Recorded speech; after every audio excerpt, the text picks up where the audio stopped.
Modern life has angled people towards a blunted experience of their everyday existence. Finding meaning in everyday life, in the mundane, in the suffering, and in the joy, has slipped away from the core of how we live.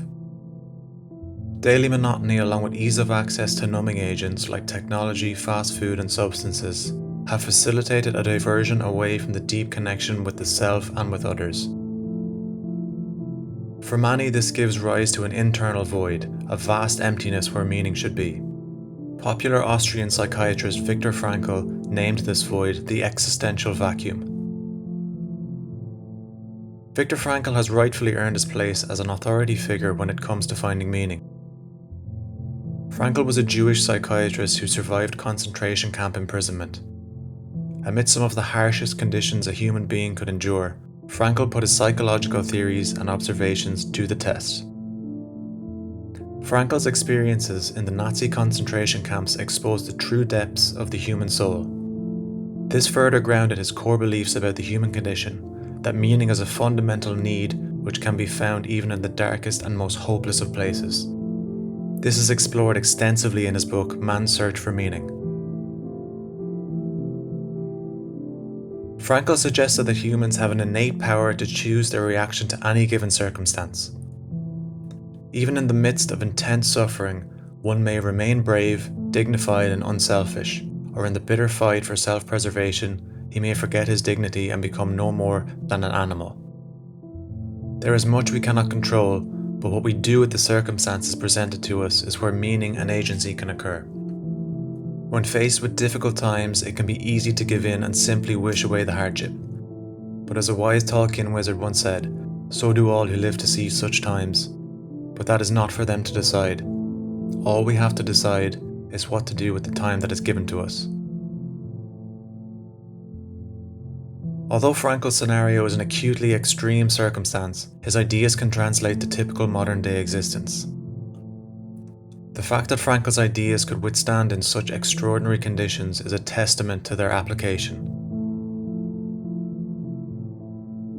The search to fill the existential vacuum often leads down paths of never-ending self-destruction, like an insatiable hunger of the soul, furthering disconnection from the self to avoid the baseline hum of painful boredom and tedious restlessness. But what if the answers to filling the void were already accessible from within?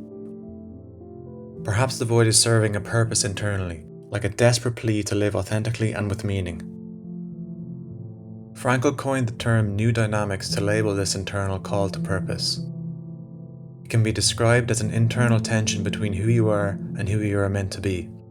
This is a natural and healthy force driving a person towards a congruent and meaningful journey through life. The more it is suppressed, the larger it becomes.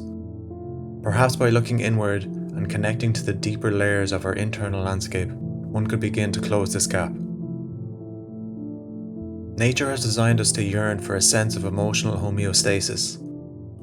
The energy that new dynamics creates within a person should be a prompt to move in a direction which is meaningful in order to achieve this balance. One can attempt to endlessly relieve this tension and fill the void with cheap avoidance and suppression. One can give up and surrender to being the helpless victim of the world's suffering. Or as Frankl suggests, one can use this tension to propel them towards an existence which satisfies a much deeper connection to intrinsic values and satisfaction. So if this void is not to be shunned, how does Viktor Frankl suggest we face it? He has discussed general guidelines to be applied to each individual's unique circumstance. Only you can truly know what meaning will mean for you. Frankl presented 3 domains in which one can find meaning. Firstly, creative values. This could be writing a book, creating music, or solving a complex problem.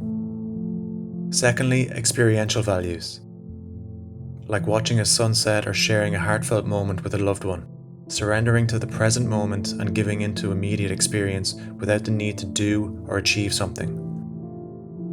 And finally, attitudinal values, choosing one's own attitude in any given circumstance, like finding courage or dignity in the face of adversity.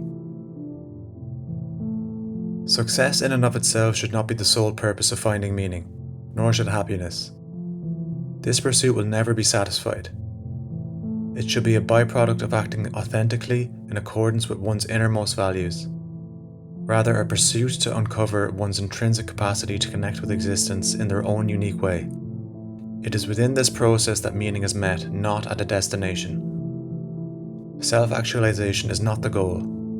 The meaning exists along the way, amongst the courage to authentically pursue a life meaningful to you, even if that means straying from the herd a bit to find your own path.